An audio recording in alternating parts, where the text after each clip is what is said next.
You who are broken-hearted, who woke today with the winds of despair whistling through your mind, come in.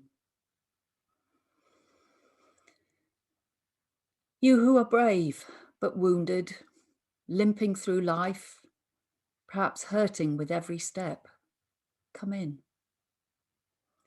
You who are fearful, who live with shadows hovering over your shoulders, come in. This place is sanctuary and it is for you. You who are filled with happiness, whose abundance overflows, come in. You who walk through the world with lightness and grace, who awoke this morning with strength and hope, you who have everything to give, come in. This space is your calling, a riverbank to channel the sweet waters of your life, the place where you are called by the world's need. Here we offer in love. Here we receive in gratitude. Here we make a circle for the great gifts of breath, attention, and purpose. Here we recognize the great span of human experience, the patchwork of diversity we create by our being. Come in. Our opening words, adapted from a piece written by Kathleen McTeague. And hello everybody, and welcome to Kensington Unitarians Sunday gathering here on Zoom. Welcome to congregation members, friends and visitors from far and near. It's good to see you all today. And welcome also to those of you watching this service on a video sometime in the future, listening into the podcast or reading the script. There are many ways to join in. And if you are with us in person this morning, in the virtual realm of Zoom, do feel free to engage at a level that's right for you. Of course, we're glad to see your lovely faces, but it's also okay to switch your cameras off and sit back and rest. So I invite us all now to take a moment and to take a breath. And as we take that conscious breath, let's know that we have arrived at this moment in our lives.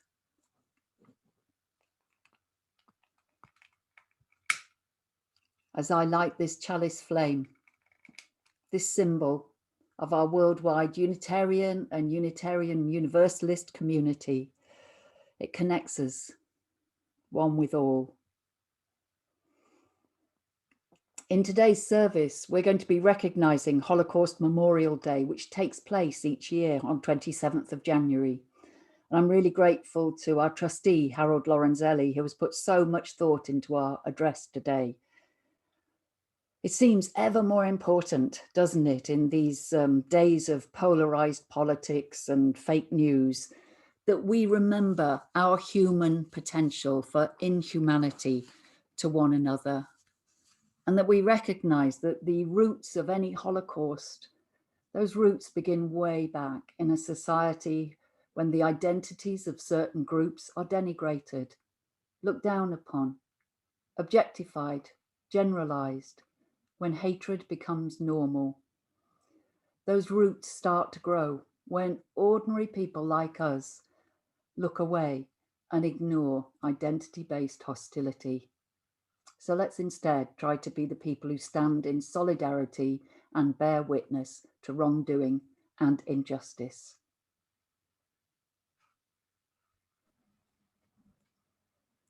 So I invite you to do whatever helps you to be in the right state of body and mind. Maybe shift your position, find a prayerful posture if that particularly works for you. Maybe close your eyes or soften your gaze.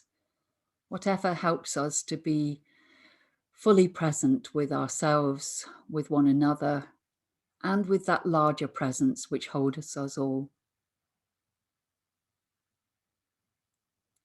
As we join in this time of reflection and prayer, we remember this week's Holocaust Memorial Day, and we also mark that today is the start of LGBT+ History Month, when we're encouraged to find out more about LGBT plus history and achievements, as well as combating prejudice and misinformation.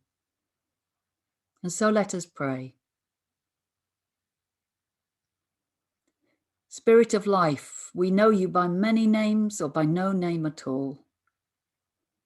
We affirm that all people are endowed with inherent dignity and worth, and that we are called to treat each other in ways that honor and value that worth. We seek to embody those values in our lives and in our communities.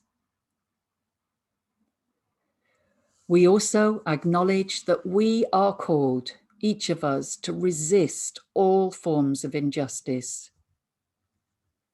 We are called to remember the depths of our potential inhumanity to one another, and to commit ourselves again and again to the rebuilding of our shared humanity, to cultivate our ability to greet all others as neighbours, even when, particularly when, they are different from us. When we hear of others' people's problems, let us own our collective involvement in all the world's issues. Let us take shared responsibility for the problems of our world, knowing that we cannot live for ourselves alone. And with this principle to guide us, I invite each of us now to spend a few moments in silence, directing our thoughts and prayers to those we know to be in need this day.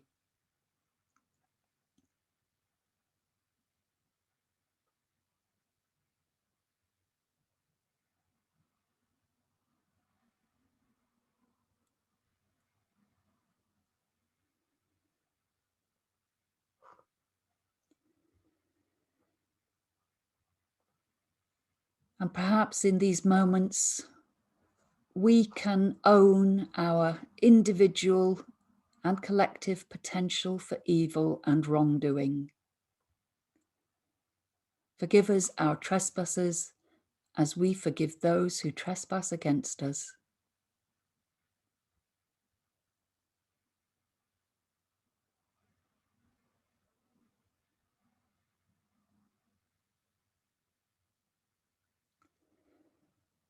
Oh, may each of us find well springs of courage to stand against injustice and discriminatory attitudes.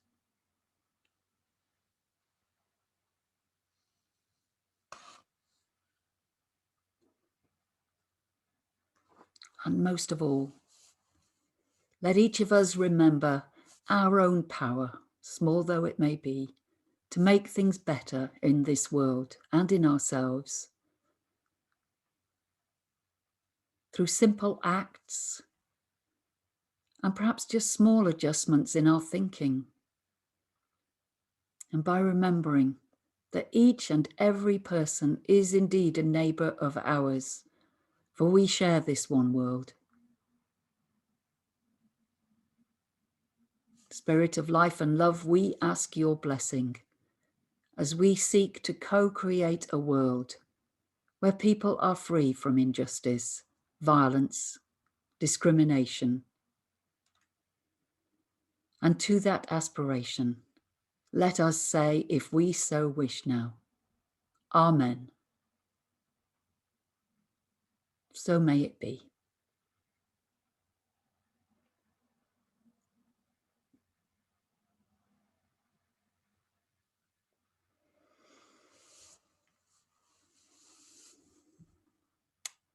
We're going to read the lyrics, Harold and I, of a very moving song written by Clive James. Don't know if you remember Clive James. He recently died. He was, what would you call him? An Australian raconteur. He told great stories. I remember when I first saw him on TV, I found him rather brash and loud. And then much in later life, I discovered that he had far greater depth than I'd first imagined. He's a really fine poet in my view. So Harold and I are going to read this as a poem, but if it touches you as it did us, we recommend looking for the song online sometime. It's called A Hill of Little Shoes, and it's based on those photographs. Do you remember seeing them? Those photographs that were shown of the concentration camps after World War II, those enormous heaps of discarded children's shoes. Clive James is asking us to consider how we bear witness to the knowledge of such dreadful acts committed by some human beings against other human beings. How shall we raise the youngsters alive today when we live in the shadow of those hills of little shoes? How can we bear the knowledge that we lived whilst others died? Perhaps if we can remain aware of such atrocities, well, we might find the strength to ensure that such atrocities do not happen again. We could have been them. We could have been those children, and we could have been those who ordered the building of hills of little shoes.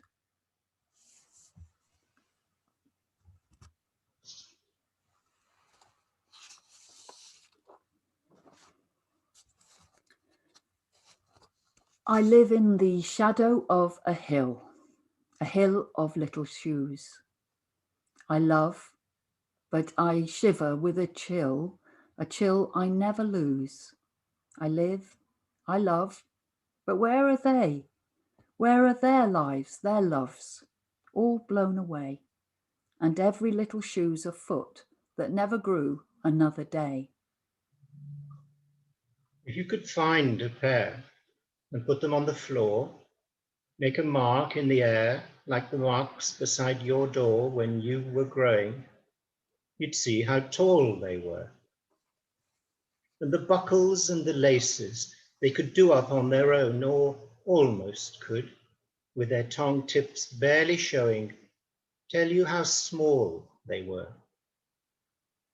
And then you'd think of little faces looking fearfully alone, and how they stood in their bare feet, being tall for the last time, just to be good. And that was all they were. They were like you in the same year, but you grew up. They were barely even here before they suddenly weren't there. And while you got dressed for bed, they did the same, but they were led into another room instead. And they were all blown away into thin air. I live in the shadow of a hill of little shoes. I love, but I shiver with a chill I never lose. And I caught this cold when I was chosen to grow old in the shadow of a hill of little shoes.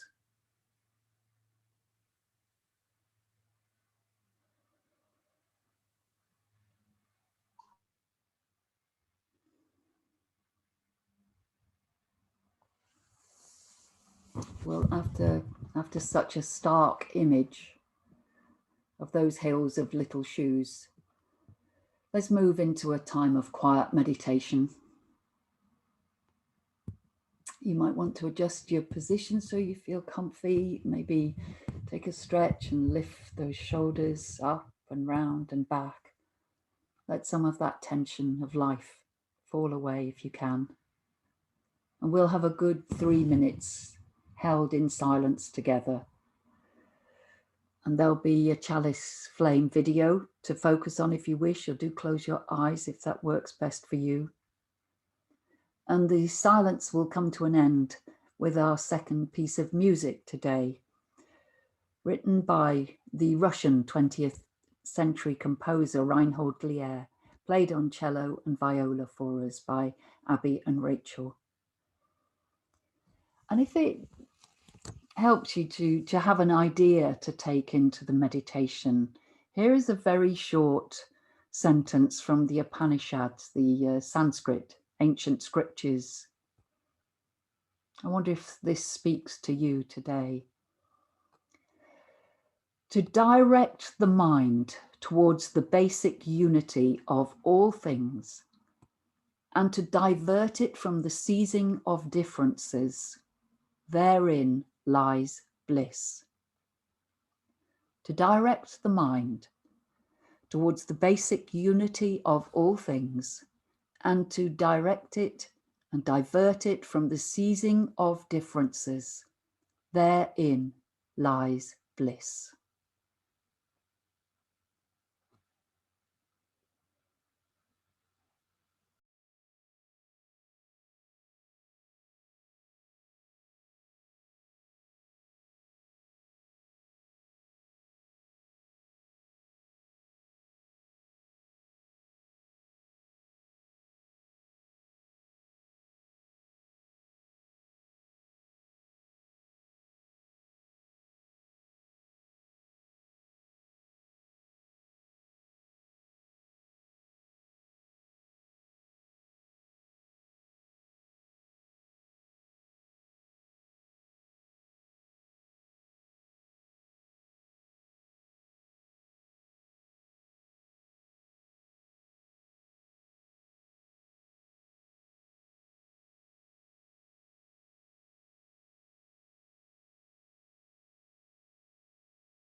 The topic of evil and its place in the world is not an easy one to approach.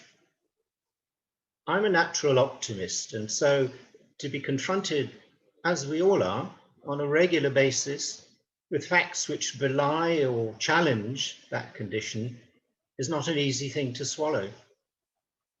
If you accept the principle that this is one humanity, though riven, as the hymn goes, then it's hard to escape the conclusion that we inevitably share both the good and the bad that constitutes the human lot. As the Latin phrase suggests, there is nothing that is human that is alien from me. Of course, the $100 question is, why should it be that some people are driven to unspeakable acts of atrocity? What is it that motivates some of us to commit crimes against humanity that are abhorrent to the common mass? Setting aside genetic predisposition, hard enough to establish despite advances in neurological research, is it possible to establish a psychology of evil, an evil gene, as it were? Speculation abounds, and the land is filled with the competing cries of those who claim our hands are bound before birth, to those existentialist thinkers who believe we are limited neither by our culture or our genes. We are free to choose our destinies. Well, the jury is out on that one. What interests me perhaps more is the motivation for such acts. Hannah Arendt, the thinker, coined the memorable phrase, the banality of evil. By that, she did not mean to trivialize the evil that people perpetrate. In her observations at the trial of Eichmann for war crimes in 1963, she remarked on the commonplace, often mundane reasons why people allow acts of extreme cruelty to take place. His was no grandiose design, but a wish to improve his chances of advancement in the party hierarchy. Chilling as we may find that remark, it betrays the possibility that evil deeds, be they great or small, may often be hidden beneath a veil of seeming normality. The aims of totalitarian and fascist regimes are mostly disguised when people become mere cogs in the machinery of government. Evil is perpetrated when people act without examining the consequences and fail to think from the standpoint of somebody else. In other words, a lack of empathy. As E.M. Forster famously pointed out, only connect. Arendt relies on the fact that most people will comply, but some will not in conditions of terror. Evil could happen anywhere, but does not. And this is grounds for believing that we will survive. Now, you might find that last remark a little stark, and you'll remember that I consider myself an optimist at heart. So I looked elsewhere to find examples of people's reaction to the existence of evil in the world. The great Russian writer Dostoevsky believed in the innate goodness of the human spirit, and that despite the badness we encounter, we should look to our highest ideals and seek the diamonds amongst the filth, as he put it. He was incidentally suspicious of all social systems and prized individual virtue as the bedrock to spiritual advancement. John Steinbeck was a little more sanguine in his assessment. All the goodness and heroisms will rise up again, then be cut down again and rise up. It isn't that the evil thing wins, it never will, but that it doesn't die. Albert Camus said pretty much the same thing in his novel, The Plague.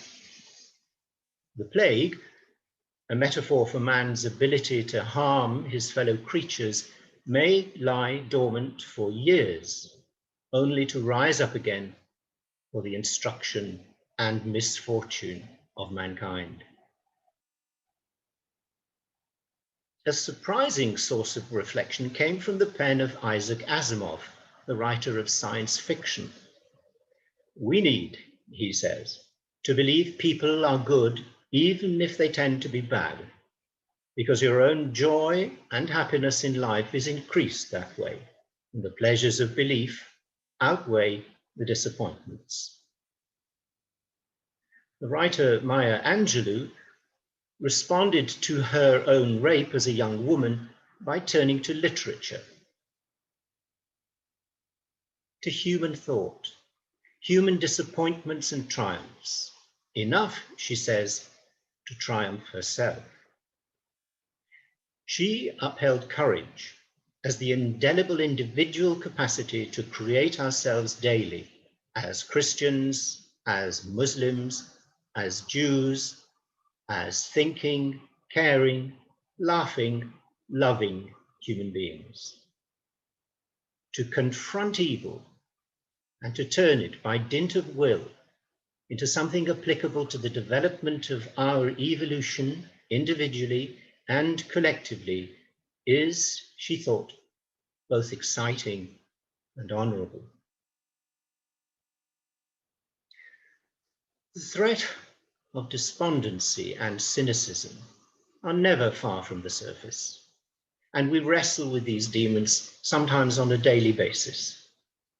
It requires a supreme act of the will, the human spirit in its most combative phase, that we are not alone in the desire to build bridges of hope is testimony to the resilience of our species.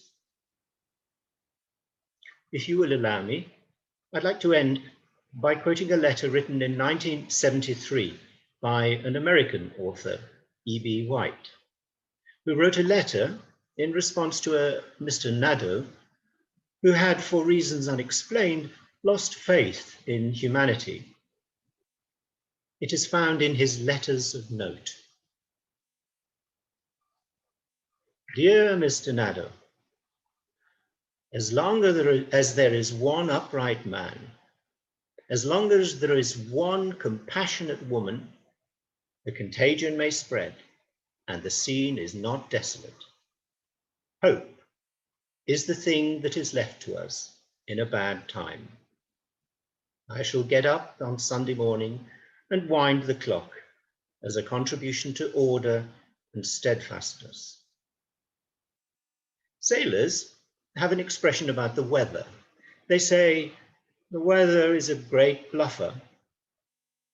I guess the same is true of our human society. Things can look dark, then a break shows in the clouds, and all is changed, sometime rather suddenly. It is quite obvious that the human race has made a queer mess of life on this planet. But as a people, we probably harbor seeds of goodness that have lain for a long time waiting to sprout when the conditions are right. Man's curiosity, his relentlessness, his inventiveness, his ingenuity have led him into deep trouble. We can only hope that these same traits will enable him to claw his way out. Hang on to your hat. Hang on to your hope. And wind the clock, for tomorrow is another day. Yours sincerely, E.B. White.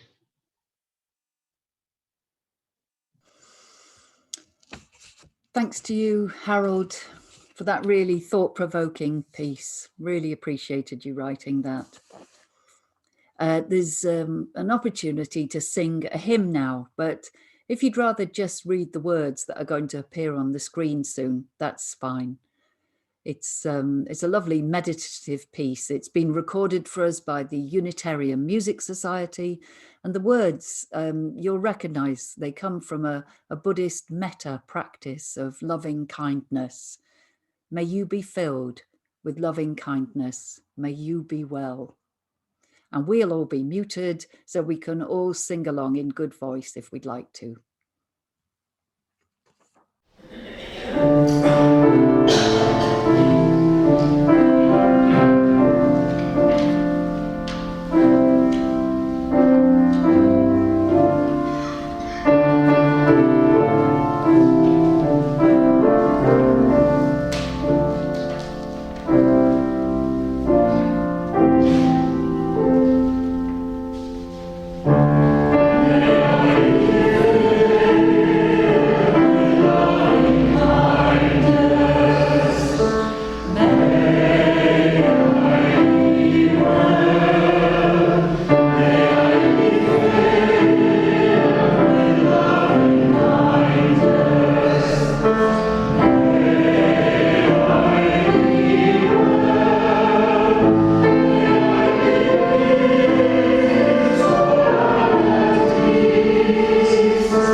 Well, that was slight misrepresentation under the Trade Descriptions Act, because that was our congregation singing beautifully, I thought, but we rustle a bit more than the Unitarian Music Society. And I should have told you at the beginning, because I can actually recognize some individual voices there.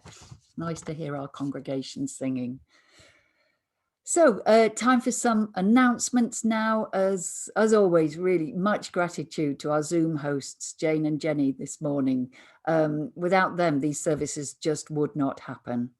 Thanks to Harold Lorenzelli for really making me think, and to Abby Larimier and Rachel Spence for introducing us to a composer I'd not heard of before, Reinhold Glier. All three pieces today are by him.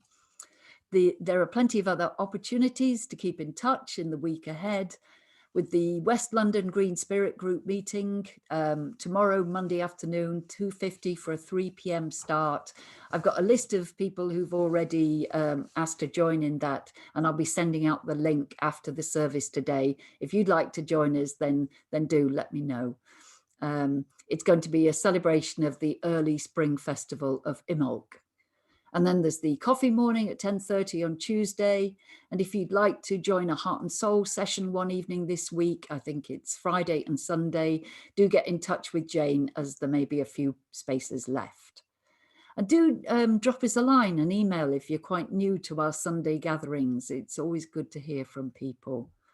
And thank you everyone who has made a donation recently or taken out a standing order. Every bit helps in these challenging times. They're challenging for all organisations and charities, aren't they? At the end of the service, after our closing music, we like to take a photo, so do stick around for that if that's okay with you. And we'll have a chat over coffee in small groups too, to which everyone is welcome. And for our closing words, I suggest that we all now switch to gallery view so that we can see each other in community together. If you can find that on your device. Lovely. And so, I've extinguished our chalice flame, but not the warmth of this community. Let's take the sense of connection back out into our wider world that so needs a message of oneness in diversity. And in the week that lies ahead, may each of us be blessed with the strength we need to stand up for that which we know to be right. In the week ahead, may we be blessed with the humility to know that our cherished opinions and points of view, they might just be wrong. And in the week ahead, may we be blessed by the spirit of right action, guiding our steps for the greater good of all. Amen. Go well, all of you, and blessed be.